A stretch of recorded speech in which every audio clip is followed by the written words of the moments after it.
యాకోబు పత్రిక యాకోబును బರೆದ పత్రిಕೆ మొదటి అధ్యాయము. ಮೊದಲನೇ ಅಧ್ಯಾಯ. యాకోబు పత్రిక మొదటి అధ్యాయము యాకోబును ಬರೆದ పత్రిಕೆ ಮೊದಲನೇ ಅಧ್ಯಾಯ 5వ వచనము నుండి 11వ వచనం వరకు మనం ఉత్తర ప్రత్యుత్తరంగా చదువుకుందాం. 5ರಿಂದ 11ನೇ ವಚನದವರೆಗೆ ನಾವು ಉತ್ತರ ಪ್ರತ್ಯುತ್ತರವಾಗಿ ಓದಿಕೊಳ್ಳುತ್ತೇವೆ. యాకోబు పత్రిక యాకోబును ಬರೆದ పత్రిಕೆ మొదటి అధ్యాయము ಮೊದಲನೇ ಅಧ್ಯಾಯ 5వ వచనము నుండి 11వ వచనం వరకు ఉత్తర ప్రత్యుత్తరంగా చదువుకుందాం. 5ರಿಂದ 11ನೇ ವಚನದವರೆಗೆ ನಾವು ಉತ್ತರ ಪ್ರತ್ಯುತ್ತರವಾಗಿ ಓದಿಕೊಳ್ಳುತ್ತೇವೆ. మీలో ఎవనికైనను జ్ఞానము కొదువుగా ఉన్న ఎడల అతడు దేవుని అడగవలెను, అప్పుడది అతనికి అనుగ్రహింపబడును. ఆయన ఎవనిని గద్దింపక అందరికిని ధారాళముగా దయచేయువాడు. ಸ್ವಲ್ಪವೂ ಸಂದೇಹ ಪಡದೆ ನಂಬಿಕೆ ಇಟ್ಟು ಕೇಳಿಕೊಳ್ಳಬೇಕು. ಸಂದೇಹ ಪಡುವವನು ಗಾಳಿಯಿಂದ ಬಡಿಯಲ್ಪಟ್ಟ ಸಮುದ್ರದ ತೆರೆಯಂತೆ ಅಲೆಯುತ್ತಿರುವನು. 7, 8 కలిసి ఉంటాయి, నేను చదువుతాను. అట్టి మనుష్యుడు ద్యుమనస్కుడై తన సమస్త మార్గముల యందు అస్థిరుడు గనుక ప్రభువు వలన తనకేమైనను దొరుకునని తలంచుకొనరాదు. ಹೀನ ಸ್ಥಿತಿಯಲ್ಲಿರುವ ಸೋದರನು ತಾನು ಉತ್ತಮ ಸ್ಥಿತಿಗೆ ಬಂದನೆಂದು ಉಲ್ಲಾಸ ಪಡಲಿ. ఏలయనగా ఇతడు గడ్డి పువ్వు వలె గతించిపోవును. ಯಾಕೆಂದರೆ ಐಶ್ವರ್ಯವಂತನು ಹುಲ್ಲಿನ ಹೂವಿನಂತೆ ಗತಿಸಿ ಹೋಗುವನು. ಸೂರ್ಯನು ಉದಯಿಸಿ ಉಷ್ಣವಾದ ಗಾಳಿ ಬೀಸಿ ಹುಲ್ಲನ್ನು ಬಾಡಿಸಲು ಆ ಹುಲ್ಲಿನ ಹೂವು ಉದುರಿ ಅದರ ರೂಪದ ಸೊಗಸು ಕೊಡುವುದಷ್ಟೇ. ಹೀಗೆ ಐಶ್ವರ್ಯವಂತನು ತನ್ನ ವ್ಯವಹಾರಗಳಲ್ಲೇ కుంది ಹೋಗುವನು. దేవుడి వాక్యం ద్వారా మనతో మాట్లాడి యోగ్యముగా ప్రభు బలలో పాల్గొనడానికి సహాయము చేయనుగాక. ದೇವರು ಈ ವಾಕ್ಯದ ಮೂಲಕವಾಗಿ ಮಾತನಾಡಿ ನಾವು ಯೋಗ್ಯವಾಗಿ ಮೇಜಿನಲ್ಲಿ ಪಾಲನ ತೆಗೆದುಕೊಳ್ಳಿಕ್ಕೆ ನಮಗೆ ಸಹಾಯ ಮಾಡಲಿ. లోకములో పక్షులు, ప్రాణులు, జలచరాలు వీటన్నిటిని చూచినప్పుడు వాటికి ఎంతో జ్ఞానం ఉన్నట్లుగా మనము చూస్తాం.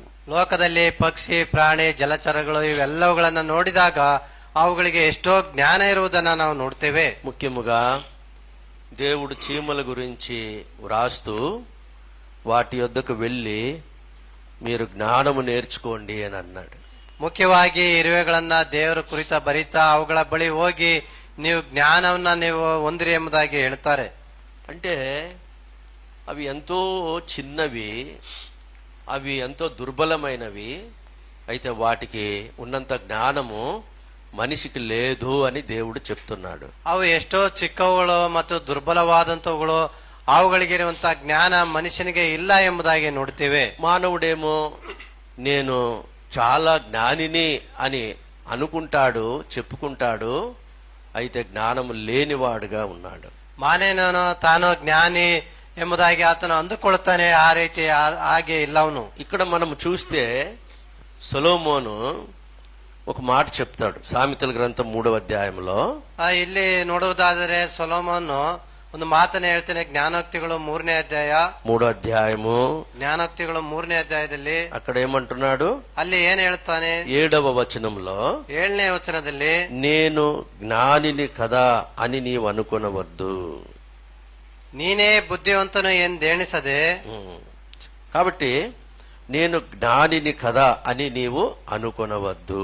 బుద్ధివంతనెంబుదాగి నేను ఎಣಿಸದೆ అంటే మానవుడు ఏమనుకుంటాడు అని అంటే నేను చాలా జ్ఞానిని అని అనుకుంటాడు. ಮಾನವನು ಆತನ ಏನು ಅಂದುಕೊಳ್ಳುತ್ತಾನೆ ಅಂದ್ರೆ ನಾನು ಬಹಳ బుద్ధివంతనెంబుదాಗಿ ఆతను అందుకొಳ್ತಾನೆ. అయితే వాస్తవానికి మానవునికి జ్ఞానము లేదు అని మనం చెప్పొచ్చు. వాస్తవానికి ನೋಡುವುದಾದರೆ ಮಾನವನಿಗೆ ಜ್ಞಾನ ಇಲ್ಲ ಎಂಬುದಾಗಿ ನೋಡ್ತೇವೆ. అట్లా మానవునికి జ్ఞానము కాని అధికంగా కాని ఉంటే పౌలు మీరు అజ్ఞానుల వలె కాక జ్ఞానుల వలె నడుచుకోండి అని చెప్పి ఉండేవాడు కాదు. రండమ్మా, ಮಾನವನಿಗೆ ಏನಾದರೂ ಆ ರೀತಿಯಾಗಿ ಜ್ಞಾನ ಇರುವುದಾದರೆ లోపలికి రండి, లోపలికి రండి.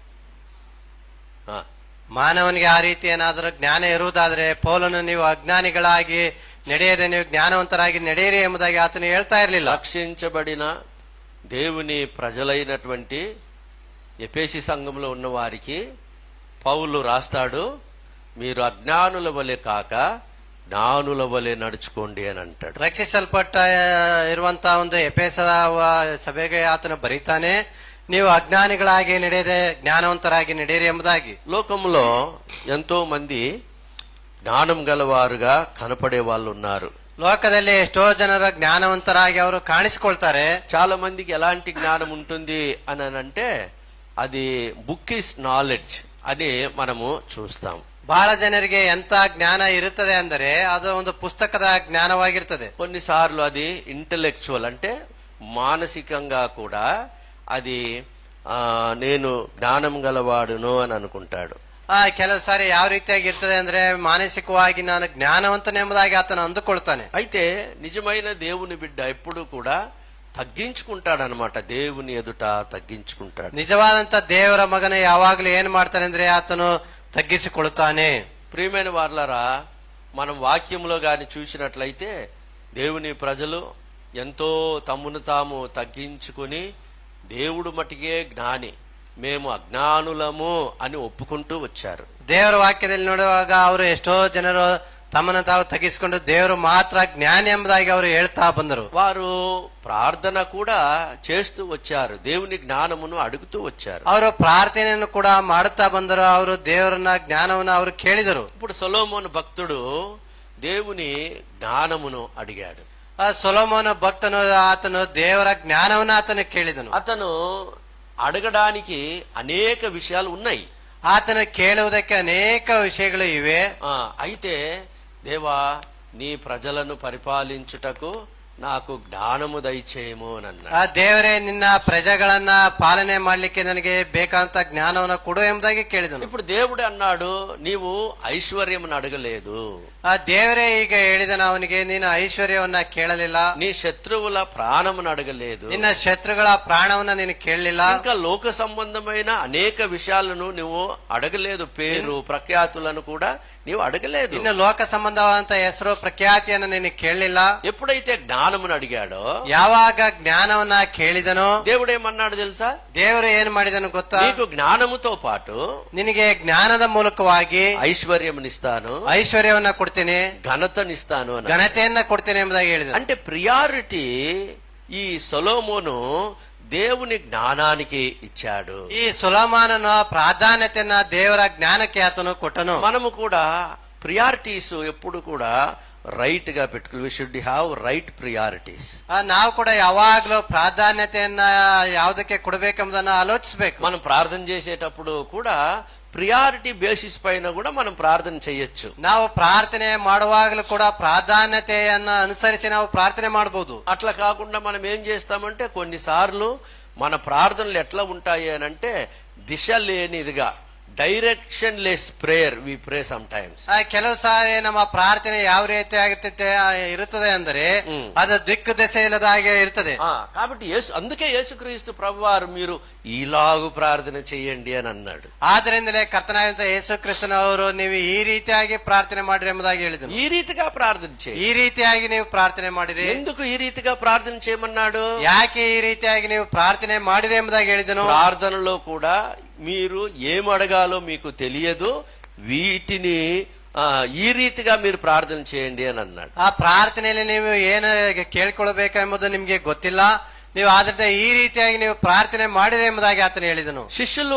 శిష్యులు కూడా ప్రభు యొద్ద ఏమని అడిగారంటే, ప్రభువా ప్రార్థించుటకు మాకు నేర్పించు అని అన్నారు. ಆ ಶಿಷ್ಯರು ಕೂಡ ಕರ್ತನ ಬಳಿ ಏನು ಕೇಳಿದರೆಂದ್ರೆ ನಮ್ಗೆ ಪ್ರಾರ್ಥನೆ ಮಾಡುವುದನ್ನು ಕಲಿಸು ಕರ್ತನೆ ಎಂಬುದಾಗಿ ಅವರು ಕೇಳಿದರು. అద్భుతాలు చేయడం నేర్పించు అని అనలేదు. ಅವರು ಅದ್ಭುತಗಳನ್ನ ಮಾಡುವುದನ್ನ ಕಲಿಸು ಎಂಬುದಾಗಿ ಕೇಳಲಿಲ್ಲ. మేము కూడా నీలాగనే బోధించాలి ప్రభువా అని అడగలేదు. ನಾವು ಕೂಡ ನಿನ್ನ ಹಾಗೆ ಬೋಧನೆ ಮಾಡ್ಬೇಕೆಂಬುದಾಗಿ ಅವರು ಕೇಳಲಿಲ್ಲ. మేము ఫేమస్ కావాలా ప్రభువా అని అడగలేదు. ನಾವು ಪ್ರಖ್ಯಾತಿಯನ್ನ ಹೊಂದಬೇಕೆಂಬುದಾಗಿ ಅವರು ಕೇಳಲಿಲ್ಲ. అయితే వారు ఏం అడుగుతూ వచ్చారు అని అంటే, మాకు ప్రార్థన నేర్పించు. ಆದ್ರೆ ಅವರು ಏನ್ ಕೇಳ್ತಾ ಬಂದರಂದ್ರೆ, ನಾವು ಪ್ರಾರ್ಥನೆ ಮಾಡುವುದನ್ನ ನಮ್ಗೆ ಕಲಿಸು. కాబట్టి దేవుని ప్రజలు ఎప్పుడూ కూడా ఏం చేస్తారు అని అంటే, మరి ప్రియారిటీ కలిగి అంటే ఆత్మీయ విషయాలకు ప్రియారిటీ కలిగి అందులో ಪ್ರಾರ್ಥನೆ ಕೂಡ ఒకటి. ಆದ್ರಿಂದ ಪ್ರಜೆಗಳು ಏನ್ ಮಾಡಬೇಕಂದ್ರೆ ಆ ಪ್ರಾಧಾನ್ಯತೆಯನ್ನ ಕೊಡಬೇಕು. ಅದರಲ್ಲಿ ಪ್ರಾರ್ಥನೆಯಲ್ಲಿ ಕೂಡ ಒಂದು ಪ್ರಾಧಾನ್ಯತೆ. అంటే ఆ ప్రార్థనలో నాకు అన్నం ఇయ్యి, వస్త్రం ఇయ్యి, తర్వాత ఇల్లు ఇవ్వు, ఐశ్వర్యం ఇవ్వు, ఇవి కాదు మీరు అడిగేది. ముందు దేవుని రాజ్యాన్ని, దేవుని నీతిని మీరు వెతకండి, అప్పుడు దీనితో పాటు అవి కూడా అనుగ్రహించబడతాయని అన్నాడు. ನೀವು ದೇವರ ಒಂದು ಪ್ರಾರ್ಥನೆಯಲ್ಲಿ ಅನ್ನ, ವಸ್ತ್ರ, ಬಟ್ಟೆ, ಐಶ್ವರ್ಯವನ್ನ ಕೊಡು ಎಂಬುದಾಗಿ ಕೇಳುವುದಲ್ಲ, ಮೊದಲು ದೇವರ ರಾಜ್ಯಕ್ಕಾಗಿ ನಾವು ತಗೋಬಿಡ್ಬೇಕು, ಆಗ ಅವೆಲ್ಲವೂ ಕೂಡ ನಮ್ಗೆ ದೊರಕುತ್ತವೆ ಎಂಬುದಾಗಿ ನೋಡ್ತೇವೆ. మోషే కూడా దేవుని జ్ఞానము కావాలా అని ప్రార్థించాడు. ಮೋಶೆ ಕೂಡ ಆತನು ದೇವರ ಜ್ಞಾನ ಬೇಕೆಂಬುದಾಗಿ ಆತನು ಪ್ರಾರ್ಥನೆ ಮಾಡಿದನು. ఏమంటున్నాడు? ಆತನು ಏನ್ ಹೇಳ್ತಾನೆ? 90వ కీర్తనలో మనం చూస్తాం కదా, ಕೀರ್ತನೆಗಳು 90ರಲ್ಲಿ ನೋಡ್ತೇವಲ್ಲ, మాకు జ్ఞాన హృదయము దయచేయము అని అన్నాడు. ನನಗೆ ಜ್ಞಾನ ಹೃದಯವನ್ನ ಕೊಡು ಎಂಬುದಾಗಿ ಆತನು ಕೇಳಿದನು. మా దినములు లెక్కించుటకు మాకు నేర్పించు, నాకు జ్ఞానము కలుగునట్లుగా చేయము అని ನಮ್ಮ అన్నాడు. ದಿನಗಳನ್ನ ಎಣಿಸುವಂತೆ ಮಾಡಿ ನಮ್ಗೆ ಜ್ಞಾನವನ್ನು ಅನುಗ್ರಹಿಸಿ ಎಂಬುದಾಗಿ ಕೇಳಿದನು. అంటే ఎందుకు దినములు లెక్కించేది నేర్పించానంటాడు? ಯಾಕೆ ದಿನಗಳನ್ನ ಎಣಿಸುವುದನ್ನ ಕಲಿಸು ಎಂಬುದಾಗಿ ಆತನು ಹೇಳ್ತಾನೆ. ఎందుకు మాకు ఈ విషయంలో జ్ఞానము దయచేయము అని ప్రార్థించాడు? ಯಾಕೆ ಈ ವಿಷಯದಲ್ಲಿ ನಮ್ಗೆ ಜ್ಞಾನ ಹೃದಯವನ್ನು ಕೊಡು ಎಂಬುದಾಗಿ ಅವನು ಕೇಳಿದನು. ఇప్పుడు చాలా మంది చనిపోతారని తెలుసు, ఎప్పుడు చనిపోతారో ఎవరికి తెలియదు. ಬಹಳ ಜನರಿಗೆ ಗೊತ್ತು, ನಾವು ಸತ್ತು ಹೋಗ್ತೇವೆ ಎಂಬುದಾಗಿ, ಯಾವಾಗ ಎಲ್ಲಿ ಸತ್ತು ಹೋಗ್ತೇವೆ ಎಂಬುದಾಗಿ ಗೊತ್ತಿಲ್ಲ. అంతెందుకు, ఈ లోకంలో పుట్టిన ప్రతివానికి తెలుసు నేను ఏదో ఒక రోజు చనిపోతాను అని. ಅದು ಅಷ್ಟು ಮಾತ್ರ ಲೋಕದಲ್ಲಿ ಹುಟ್ಟಿರುವಂತ ಪ್ರತಿಯೊಬ್ಬರಿಗೂ ಕೂಡ ಗೊತ್ತು, ಯಾವುದೋ ಒಂದು ದಿನ ಮರಣಿಸ್ತೇವೆ ಎಂಬುದಾಗಿ. ఒక రోజు మరణిస్తాం. ಯಾವುದೋ ಒಂದು ದಿನ ಮರಣಿಸುತ್ತೇವೆ. ఈ లోకంలో మనం 100 సంవత్సరాలు బ్రతికినా 100 సంవత్సరములు అయిన తర్వాత ఒక రోజు మనము మరణిస్తాం. ಈ ಲೋಕದಲ್ಲಿ ನಾವು 100 ವರ್ಷಗಳ ಬದುಕಿದ ನಂತರವೂ ಕೂಡ ನಾವು ಒಂದಿನ ಸಾಯಲೇಬೇಕು. అయితే ఈ పుట్టు సావుల మధ్య మన జీవితం ముందు చూసారా? ಈ ಹುಟ್ಟು ಮತ್ತು ಸಾವಿನ ಮಧ್ಯದಲ್ಲಿ ನಮ್ಮ ಜೀವಿತ ಇದೆಲ್ಲ. ఈ లోకములో ఉన్నటువంటి వ్యక్తి ఒక అజ్ఞాని ఏం చేస్తాడు అని అంటే, ಈ ಲೋಕದಲ್ಲಿರುವಂತ ವ್ಯಕ್ತಿ ಅಜ್ಞಾನಿ, ಅವನು ಏನ್ ಮಾಡ್ತಾನಂದ್ರೆ, అతను ఆ నిత్యత్వపు యొక్క విలువలు ఎరగకుండా, ఆ నిత్యత్వపు వెలుగులో జీవించకుండా ఇష్టానుసారంగా జీవిస్తాడు. ಆ ನಿತ್ಯತ್ವದ ಬೆಲೆಯನ್ನ ಅರಿಯದೆ, ನಿತ್ಯತ್ವದ ಬೆಳಕಿನಲ್ಲಿ ಜೀವಿಸದೆ ತನ್ನ ಇಷ್ಟಾನುಸಾರವಾಗಿ ಅವನು ಜೀವಿಸ್ತಾನೆ. నిజముగా జ్ఞాని అయినటువంటి ఒక వ్యక్తి ఏం చేస్తాడు అని అంటే, ఆ నిత్యత్వపు వెలుగులో జీవిస్తూ వస్తాడు. ಆ ನಿಜವಂತ ಜ್ಞಾನಿ ಏನ್ ಮಾಡ್ತಾನಂದ್ರೆ, ಆತನು ಆ ನಿತ್ಯತ್ವದ ಬೆಳಕಿನಲ್ಲಿ ಅವನು ಜೀವಿಸ್ತಾನೆ. అందుకే వారి జీవితాలు ప్రకాశించాయి అని మనం చూస్తాం. ಆದ್ರಿಂದಲೇ ಅವರ ಜೀವಿತಗಳು ಪ್ರಕಾಶಿಸಿದವು ಎಂಬುದಾಗಿ ನೋಡ್ತೇವೆ. అందుకే వారు ఆత్మీయ విషయాలకు అంతగా ప్రాముఖ్యతనిస్తా ఇచ్చారు. They prioritized the spiritual values. ಆದ್ರಿಂದಲೇ ಅವರ ಒಂದು ಆತ್ಮಿಕ ವಿಷಯಗಳಿಗೆ ಅಷ್ಟು ಪ್ರಾಮುಖ್ಯತೆಯನ್ನ ಕೊಟ್ಟರು ಎಂಬುದಾಗಿ ನೋಡ್ತೇವೆ. వారి జీవితాలు గాని మనం చూస్తే మనలాంటి వాళ్ళే. ಅವರ ಜೀವಿತಗಳನ್ನ ಏನಾದ್ರೂ ನೋಡೋದಾದ್ರೆ ಅವರು ಕೂಡ ನಮ್ಮಂತವರೇ. అయితే ఎందుకు వాళ్ళు స్పెషల్ పీపుల్ అయ్యారనంటే, ಯಾಕೆ ಅವರು ವಿಶೇಷವುಳ್ಳಂತ ವ್ಯಕ್ತಿಗಳ ಆದರಂದ್ರೆ, వారు దేవునికి ఇచ్చినటువంటి ప్రాధాన్యత, ಅವರು ಕೇವಲ ದೇವರಿಗೆ ಕೊಟ್ಟಿರುವಂತ ಒಂದು ಪ್ರಾಧಾನ್ಯತೆಯಿಂದಲೇ, వారు దేవుణ్ణి ప్రేమించిన విధానము, ಅವರು ದೇವರನ್ನ ಪ್ರೀತಿ ಮಾಡಿದಂತ ವಿಧಾನದಿಂದಲೇ, వాక్యానుసారంగా జీవించినటువంటి జీవితము, ವಾಕ್ಯಾನುಸಾರವಾಗಿ ಜೀವಿಸಿದಂತ ಜೀವಿತದಿಂದಲೇ ప్రభువుకు అన్ని విషయాల్లో ప్రాధాన్యత ఇవ్వడము, ಆ ಕರ್ತನಿಗೆ ಎಲ್ಲಾ ವಿಷಯಗಳಲ್ಲಿ ಪ್ರಾಧಾನ್ಯತೆಯನ್ನ ಕೊಡುವುದು. ఎందుకంటే పౌలు చెప్పాడు కదా, ಯಾಕೆಂದ್ರೆ ಪೌಲನು ಹೇಳಿದ್ದಾನಲ್ಲ, మీరు అన్ని విషయములలో ఆయనకు ప్రాముఖ్యత కలుగు నిమిత్తము అని అన్నాడు. ನೀವು ಎಲ್ಲಾ విషయಗಳಲ್ಲಿ ಆತನಿಗೆ ಪ್ರಾಧಾನ್ಯತೆಯ ನಿಮಿತ್ತವಾಗಿ. చూడండి, కొలసి పత్రిక మొదటి అధ్యాయములో, ಕೊಲೆಸದವರಿಗೆ ಮೊದಲನೇ ಅಧ್ಯಾಯದಲ್ಲಿ, కొలసి పత్రిక మొదటి అధ్యాయము, ಕೊಲೆಸದವರಿಗೆ ಮೊದಲನೇ ಅಧ್ಯಾಯದಲ್ಲಿ అక్కడ ఉంటుంది చూడండి ఆ మాట. కొలసి పత్రిక మొదటి అధ్యాయము, ಕೊಲೆಸದವರಿಗೆ ఆ మాట ఉంటుంది చూడండి. ఆయనకు అన్ని విషయములలో ప్రాధాన్యత కలుగు నిమిత్తము. త్వరగా చూడాలా లేదా? 18. Thank you.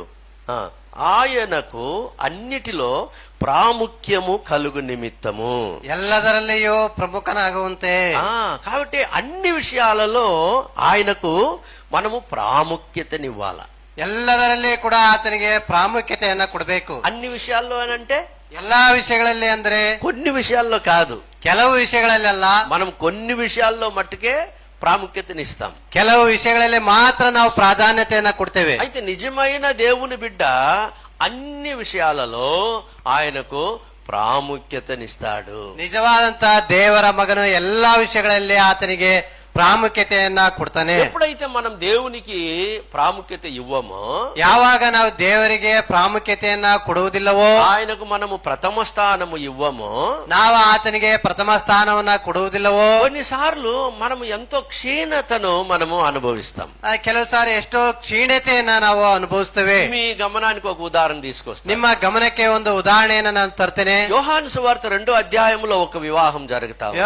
ಯೋಹನ ಬರೆದ ಸುವಾರ್ತೆ 2ನೇ ಅಧ್ಯಾಯದಲ್ಲಿ ಒಂದು ವಿವಾಹ ನಡೀತಾ ಇದೆ. ఇప్పుడు వివాహానికి యేసును ఆయన తల్లియు వచ్చాను అనే మాట మనం ಆ చూస్తాం. ಒಂದು ಮದುವೆಗೆ ಯೇಸು ಮತ್ತು ಆತನ ತಾಯಿ ಕೂಡ ಬಂದರು ಎಂಬುದಾಗಿ ನೋಡ್ತೇವೆ. అంటే అందరిలాగా ఆయన్ను కూడా ఆహ్వానించారు. ಎಲ್ಲರ ಅಂತೆ ಅವನನ್ನು ಕೂಡ ಅವರು ಕರೆದರು. అంటే యేసుక్రీస్తు ప్రభువారిని ಅಂದರೆ ಯೇಸು ಕ್ರಿಸ್ತನವರನ್ನ అందరిలాగానే ఆహ్వానించినట్లుగా మనం చూస్తాం. ಎಲ್ಲರಂತೆ ಆತನನ್ನು ಕೂಡ ಅವರು ಕರೆದರು. చూడండి, అక్కడ మనం చూస్తాము. ನೋಡಿರಿ, ಅಲ್ಲಿ ನಾವು ನೋಡ್ತೇವೆ 2వ అధ్యాయం 2వ వచనంలో యోహానులో, ಯೋಹನ ಬರೆದ ಸುವಾರ್ತೆ 2ನೇ యేసు ಅಧ್ಯಾಯ తల్లి అక్కడ ఉండెను, యేసును ఆయన శిష్యులను ఆ వివాహమునకు పిలువబడిరి.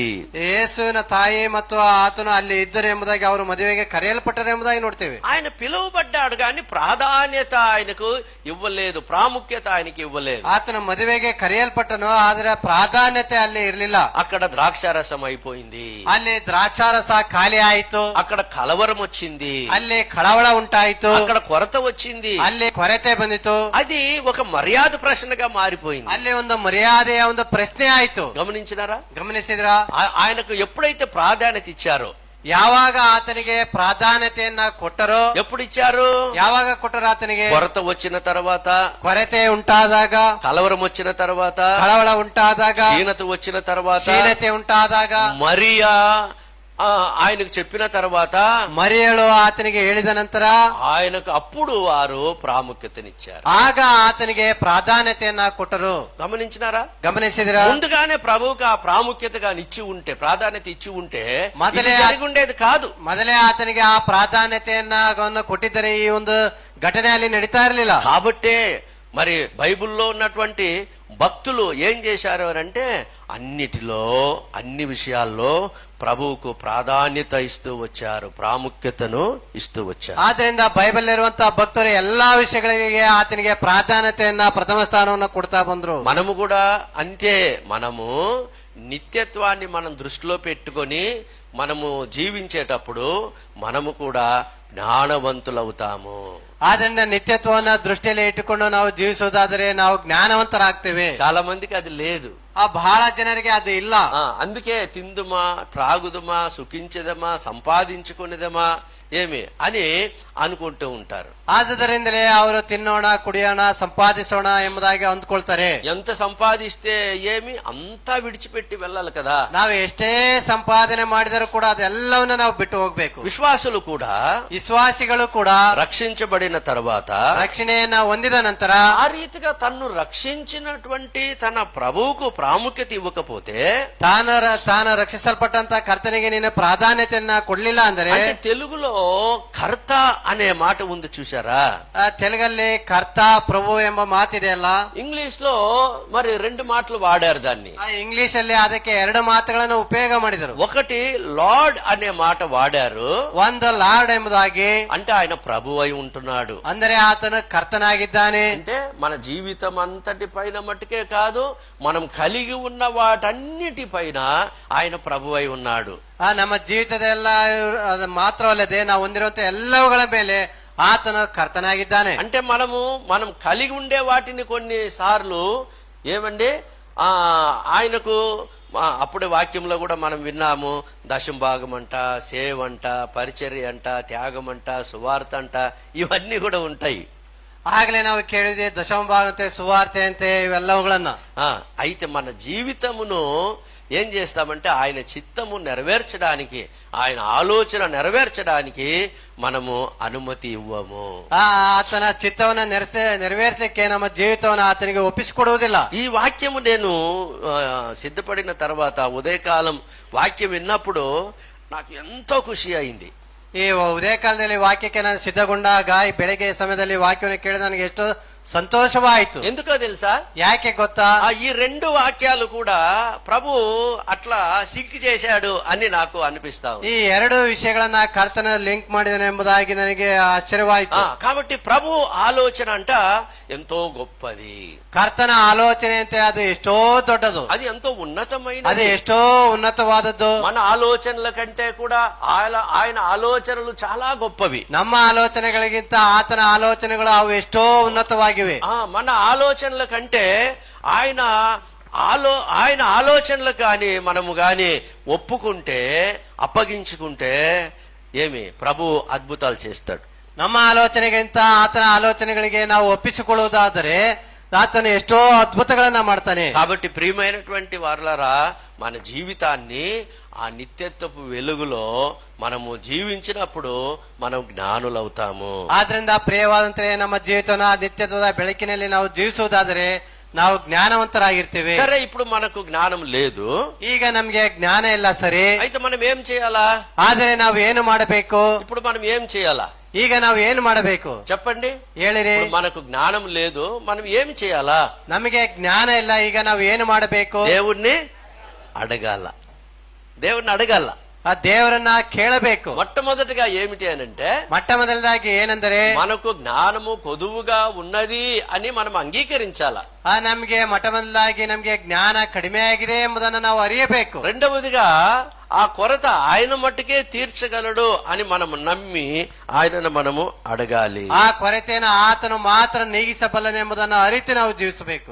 మనము స్వేచ్ఛగా, స్వాతంత్రంగా మనం అడగొచ్చు. ನಾವು ಸ್ವೇಚ್ಛವಾಗಿ ಸ್ವತಂತ್ರವಾಗಿ ಆತನನ್ನ ಕೇಳಬಹುದು. ఎందుకు అనంటే, ಯಾಕೆಂದರೆ ఆయన మన దేవుడై ఉన్నాడు, ಆತನ ನಮ್ಮ ದೇವರಾಗಿದ್ದಾರೆ, ఆయన మన తండ్రిగా అయి ఉంటున్నాడు, ಆತನ ನಮ್ಮ ತಂದೆ ಆಗಿದ್ದಾನೆ. ఇప్పుడు ఇహలోకపు తండ్రులు ఏ రీతిగా ఉంటారు అనంటే, ಈಗ ಇಹಲೋಕದ ತಂದೆ ತಾಯಿಗಳು ಯಾವ ರೀತಿ ಆಗಿರ್ತಾರೆ ಅಂದ್ರೆ, ತಂದೆ ಯಾವ ರೀತಿ ಆಗಿರ್ತಾರೆ ಅಂದ್ರೆ, వారు చెడ్డవారై ఉండి మీకు మంచి ఈవులను ఇవ్వడానికి వాళ్ళు ఇష్టపడతారు. ಅವರು ಕೆಟ್ಟವರಾಗಿದ್ದರೂ ಕೂಡ ಒಳ್ಳೆ ನಿಮ್ಗೆ ವರಗಳನ್ನ ಕೊಡ್ಲಿಕ್ಕೆ ಅವರು ಇಷ್ಟಪಡ್ತಾರೆ. అంటే తండ్రులు చెడ్డవారై ఉండి కూడా పిల్లల పైన వాళ్ళకి ఎంత ప్రేమ ఉంది.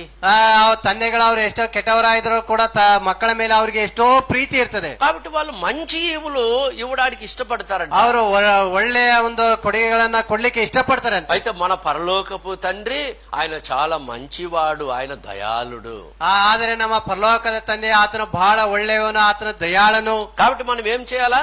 ಆದ್ದರಿಂದ ನಾವು ಏನು ಮಾಡಬೇಕು? ఆయన దగ్గరకు మనం స్వేచ్ఛగా, స్వాతంత్రముగా మనం వెళ్ళి మనము అడగాలి. ಆತನ ಬಳಿ ನಾವು ಸ್ವೇಚ್ಛವಾಗಿ ಸ್ವತಂತ್ರವಾಗಿ ಹೋಗಿ ಕೇಳಬೇಕು. గత వారం నుండి మనం చూసుకుంటున్నాము, ಹೋದ ವಾರದಿಂದ ನಾವು ನೋಡಿಕೊಳ್ತಾ ಇದ್ದೇವೆ. ఈ పత్రిక పరీక్ష, పరిశోధనలు, శ్రమల్లో వెళ్లే వారికి వ్రాయబడిన ఒక పత్రిక. ಈ ಒಂದು ಪತ್ರಿಕೆ ಪರೀಕ್ಷೆ, ಶ್ರಮೆ, ಶೋಧನೆಗಳಲ್ಲಿ ಆದುವಂತವರಿಗೆ ಬರೆದಂತ ಪತ್ರಿಕೆ ಎಂಬುದಾಗಿ ನೋಡ್ತೀವಿ. కాబట్టి ఈ శ్రమల్లో కూడా మనకి ఏం కావాలనంటే దైవ జ్ఞానం మనకు కావాలి. ಈ ಶ್ರಮೆಯಲ್ಲಿ ಕೂಡ ನಮ್ಗೆ ಏನ್ ಬೇಕಂದ್ರೆ ದೈವ ಜ್ಞಾನ ಬೇಕು. చాలా మంది శ్రమలు వచ్చినప్పుడు విశ్వాసమును విడిచిపెట్టి వెళ్లిపోతారు. ಬಹಳ ಜನರು ಶ್ರಮೆಗಳು ಬಂದಾಗ ಅವರ ನಂಬಿಕೆಯನ್ನ ಬಿಟ್ಟು ಹೋಗುತ್ತಾರೆ. వాళ్ళ జ్ఞానం ఎంత వరకు అనంటే, ಅವರ ಜ್ಞಾನ ಎಲ್ಲಿಯವರೆಗೆ ಅಂದ್ರೆ, వాళ్ళ ఆలోచనలు ఎంత వరకు ಅವರ అనంటే, ಆಲೋಚನೆಗಳು ಎಲ್ಲಿಯವರೆಗೆ ಅಂದ್ರೆ, ఏం చేశాడు దేవుడు, ದೇವರು ಏನು ಮಾಡಿದ್ದಾರೆ, ఏం చేశాడు దేవుడు, ಏನು ಮಾಡಿದ್ದಾರೆ ದೇವರು.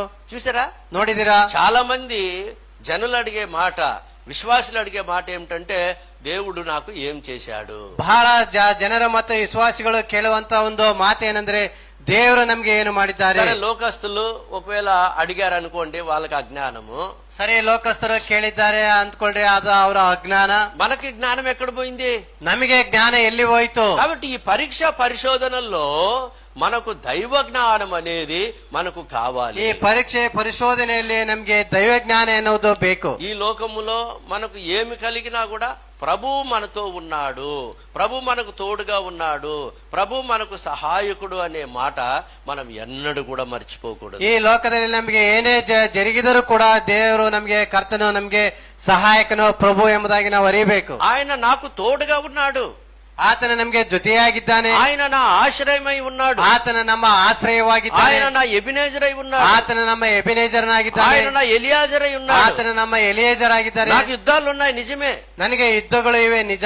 అయితే నా పక్షంగా పోరాడి నాకు విజయం ఇచ్చే దేవుడు నాకున్నాడు. ನನ್ನ ಪಕ್ಷವಾಗಿ ಹೋರಾಡಿ ಯುದ್ಧವನ್ನ ಜಯಿಸಿ ಕೊಡುವಂತವನು ಇದ್ದಾನೆ. నాకు కొరతలున్నాయి నిజమే, ನನಗೆ ಕೊರತೆಗಳು ಇವೆ ನಿಜ. ఆయన తన మహిమైశ్వర్యం నుండి నా కొరతలను తీర్చే నా తండ్రి ఉంటున్నాడు. ಆತನ ಮಹಿಮೈಶ್ವರ್ಯಗಳಿಂದ ನನ್ನ ಕೊರತೆಯನ್ನು ನೀಗಿಸುವಂತ ನಮ್ಮ ತಂದೆ ಆಗಿದ್ದಾನೆ. కొన్నిసార్లు నాకు సమాధానం లేదు నిజమే, ನನಗೆ ಕೆಲವು ಸಾರಿ ಸಮಾಧಾನ ಇಲ್ಲ ನಿಜ. అయితే ఆయన నాకు సమాధానం ఇచ్చే ప్రభు అయి ఉంటున్నాడు. ಆದರೆ ನನಗೆ ಸಮಾಧಾನವನ್ನ ಕೊಡುವಂತ ಕರ್ತನು ಆತನಾಗಿದ್ದಾನೆ. కొన్నిసార్లు నాకు నిరీక్షణ లేదు నిజమే, ಕೆಲವು ಸಾರಿ ನಮಗೆ ನಿರೀಕ್ಷಣೆ ಇಲ್ಲ ನಿಜ. ఆయన నా నిరీక్షణకర్త అయి ఉంటున్నాడు. ಆದರೆ ಆತನ ನಮ್ಮ ನಿರೀಕ್ಷಣೆ ಕರ್ತನು ಆಗಿದ್ದಾನೆ. గమనించినారా? గమనిಸಿದಿರಾ? ఆయన మనకున్న కొరతలు అంటే శారీరకంగానే కాదు, ఆత్మీయంగా కూడా వాటన్నిటిని ఆయన తీర్చేదానికి సమర్థుడై ఉంటున్నాడు. ಆತನ ನಮಗಿರುವಂತ ಒಂದು ಆತ್ಮಿಕ ಮತ್ತು ಶಾರೀರಿಕ ಕೊರತೆಗಳನ್ನು ನೀಗಿಸುವಂತವನಾಗಿದ್ದಾನೆ. కొన్నిసార్లు మనకు ఈ పరీక్షలు వచ్చినప్పుడు మనం కన్ఫ్యూజ్ అవుతాము, తర్వాత పర్ప్లెక్స్ అంటే మనం దిగులు చెందుతాము, దిగ్భ్రమ చెందుతాము. ಕೆಲವು ಸಾರಿ ಪರೀಕ್ಷೆಗಳು ಬಂದಾಗ ನಾವು నిరుత్సాహం ನಾವು దిగులನ್ನ ಹೊಂದುತ್ತೇವೆ. దేవుడు ఇశ్రాయేల్ ప్రజలతో మాట్లాడుతూ వచ్చిన మాట ఏంటంటే, ದೇವರು ಇಸ್ರಾಯೇಲ್ ಪ್ರಜೆಗಳೊಟ್ಟಿಗೆ ಮಾತಾಡ್ತಾ ಬಂದಂತ ಮಾತು ಏನೆಂದರೆ, వారు కూడా ఈ పరిస్థితులు గుండా వెళ్ళేటప్పుడు ಅವರು ಕೂಡ ಈ ಪರಿಸ್ಥಿತಿಯಲ್ಲಿ ಹಾದು ಹೋಗ್ತಾ ಇರುವಾಗ ప్రభు చెప్పిన మొదటి మాట ఏంటంటే భయపడకుము. ಆ ಕರ್ತನ ಹೇಳಿದಂತ ಮೊದಲನೇ ಮಾತೇನೆಂದ್ರೆ ನೀವು ಭಯಪಡಬೇಡಿರಿ. యెషయా గ్రంథము ಯೆಶಾಯನ ಗ್ರಂಥ మనము 41వ అధ్యాయం మనం చూస్తే ಯೆಶಾಯ 41 ನೋಡುವುದಾದ್ರೆ అక్కడ ఏమంటున్నాడు? ಅಲ್ಲಿ ಆತನ ಏನ್ ಹೇಳ್ತಾನೆ? 9-10 వచనాల్లో 9-10 ವಚನದಲ್ಲಿ, నిన్ను నేను ఏర్పరచుకుంటుని, ನಾನು ನಿನ್ನನ್ನು ಆರಿಸಿಕೊಂಡಿದ್ದೇನೆ, నీతో చెప్పి ఉన్నాను, నీకు తోడై ఉన్నాను, ನಾನು ನಿನ್ನೊಟ್ಟಿಗೆ ಹೇಳಿದ್ದೇನೆ, ನಾನು ನಿನಗೆ ಜೊತೆಯಾಗಿದ್ದೇನೆ. భయపడకము, నేను నీకు దేవుడనై ఉన్నాను, ದಿಗ್ಭ್ರಮೆಗೊಳ್ಳದಿರೋ ನಾನೇ ನಿನ್ನ ದೇವರು, దిగులు పడకము, నేను నిన్ను బలపరుతును, ನೀನು ಹೆದರಬೇಡ, ನಾನೇ ನಿನ್ನನ್ನು ಬಲಪಡಿಸ್ತೇನೆ, నీతి అను నా దక్షిణ హస్తముతో నిన్ను ఆదుకొందును.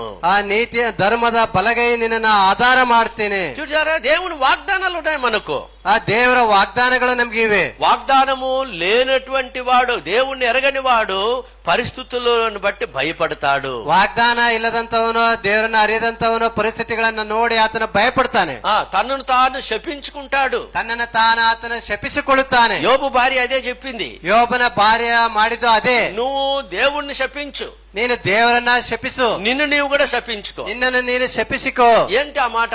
ಏನ ಆ ಮಾತು? నాకెందుకు ఈ కష్టము, నాకెందుకు ఈ నష్టము, నాకెందుకు ఈ శ్రమ, నాకెందుకు ఈ పోరాటము అని మనల్ని మనం ఏం చేస్తామంటే శపించుకుంటాం. ನನಗೆ ಯಾಕೆ ಕಷ್ಟ, ನನಗೆ ಯಾಕೆ ಅನಾರೋಗ್ಯ, ನನಗೆ ಯಾಕೆ ಈ ಶಾಪ ಎಂಬುದಾಗಿ ನಮ್ಮನ್ನೇ ನಾವು ಶಪಿಸಿಕೊಳ್ಳುತ್ತೇವೆ. మరి దేవుణ్ణి శపించడం అంటే ఏమిటి? ಹಾಗಾದ್ರೆ ದೇವರನ್ನ ಶಪಿಸುವುದಂದ್ರೆ ಏನು? నువ్వు నిజమైన దేవుడైతే నాకెందుకు ఇవన్నీ? ನೀನು ನಿಜವಾದಂತ ದೇವರಾಗಿದ್ದರೆ ಇವೆಲ್ಲವುಗಳು ನನಗೆ ಯಾಕೆ? ఒకసారి చెప్పా నేను, ಹೋದ್ವಾರ ನಾನು ಹೇಳಿದೆ, సైతానుడు చెవుల్లో చెప్తాడు, ಸೈತಾನನ ಕಿವಿಯಲ್ಲಿ ಹೇಳ್ತಾನೆ, నీ దేవుడు నిన్ను ప్రేమిస్తున్నాడా? ನಿನ್ನ ದೇವರು ನಿನ್ನನ್ನ ಪ್ರೀತಿ ಮಾಡುತ್ತಾನೋ? దేవుడు నిన్ను విడిచిపెట్టేశాడు, ದೇವರು ನಿನ್ನನ್ನ ಬಿಟ್ಟು ಬಿಟ್ಟಿದ್ದಾನೆ, దేవుడు నిన్ను మర్చిపోయాడు, ದೇವರು ನಿನ್ನನ್ನ ಮರೆತು ఈ ಹೋಗಿದ್ದಾನೆ. కష్టములో నీకు సహాయానికి దేవుడు వచ్చాడా?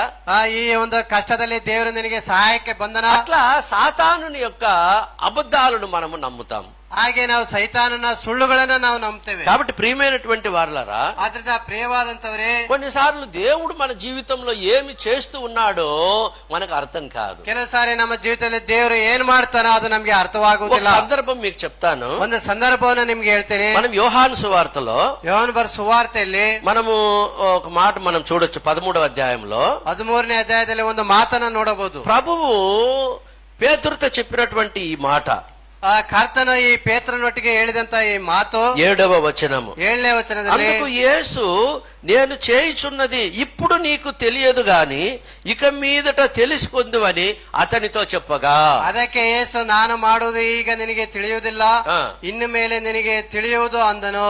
కాబట్టి నేను ఇప్పుడు ఏం చేస్తున్నానో నీకు తెలియదు అని అన్నాడు. ಈಗ ನಾನು ಏನ್ ಮಾಡ್ತೇನೋ ಅದು ನಿನಗೆ ತಿಳಿಯುವುದಿಲ್ಲ. చాలా సందర్భాల్లో ప్రియమైనటువంటి వారలారా, ఈ పరిస్థితులు మనకు వచ్చినప్పుడు మనకు ఎందుకు దేవుడు అనుమతించాడు మనకు అర్థము కాదు. ಬಹಳ ಸಾರಿ ಪ್ರಿಯವಾದಂತವರೇ, ನಮಗೆ ಒಂದು ಪರಿಸ್ಥಿತಿಗಳು ಬಂದಾಗ ಯಾಕೆ ದೇವರು ಇದನ್ನ ನಮಗೆ ಅನುಮತಿಸಿದ್ದಾನೆ ಎಂಬುದು ಅದು ನಮಗೆ ಅರ್ಥವಾಗುವುದಿಲ್ಲ. అయితే మనము దేవుని వైపు చూసినప్పుడు, ಆದರೆ ನಾವು ದೇವರ ಕಡೆಗೆ ನೋಡಿದಾಗ చూడండి, మన విశ్వాసమునకు కర్త దాన్ని కొనసాగించేవాడైన యేసు వైపు చూచుచు, ನಂಬಿಕೆಯನ್ನು ಹುಟ್ಟಿಸುವನು ಪೂರೈಸುವನಾಗಿರುವಂತಹ ಕರ್ತನಂತ ಯೇಸುವಿನ ಕಡೆಗೆ ನಾವು ನೋಡಿದಾಗ, ఆయన వైపు మనం చూస్తూ ఉంటే ನಾವು ಆತನ ಕಡೆಗೆ ನೋಡುತ್ತಾ ಇರುವುದಾದರೆ మనము ఎలాంటి సమస్యనైనా కూడా మనం ఎదుర్కోగలము. ನಾವು ಎಂತ ಒಂದು ಸಮಸ್ಯೆ ಆದ್ರೂ ಕೂಡ ಅದನ್ನು ನಾವು ಎದುರುಗೊಳ್ಳಬಲ್ಲೆವು. కొన్ని సందర్భాల్లో మనము దేవునితో ఆ మాట చెప్పాలా. ಕೆಲವು ಸಾರಿ ನಾವು ಕರ್ತನೊಟ್ಟಿಗೆ ಆ ಮಾತನ್ನು ನಾವು ಹೇಳಬೇಕು. ప్రభా ఏమి చెయ్యాలో మాకు తోచదు. ಕರ್ತನೆ, ನಮ್ಗೆ ಏನ್ ಮಾಡ್ಬೇಕೋ ನಮ್ಗೆ ಗೊತ್ತಾಗ್ತಾ ಇಲ್ಲ. ఏం చేయాలో ಏನ್ ಮಾಡ್ಬೇಕು తోచదు, ತೋಚುವುದಿಲ್ಲ. మనమేం చేస్తాము, ನಾವೇನ್ ಮಾಡ್ತೇವೆ, ఏదో ఒకటి చెయ్యి అని అంటాం.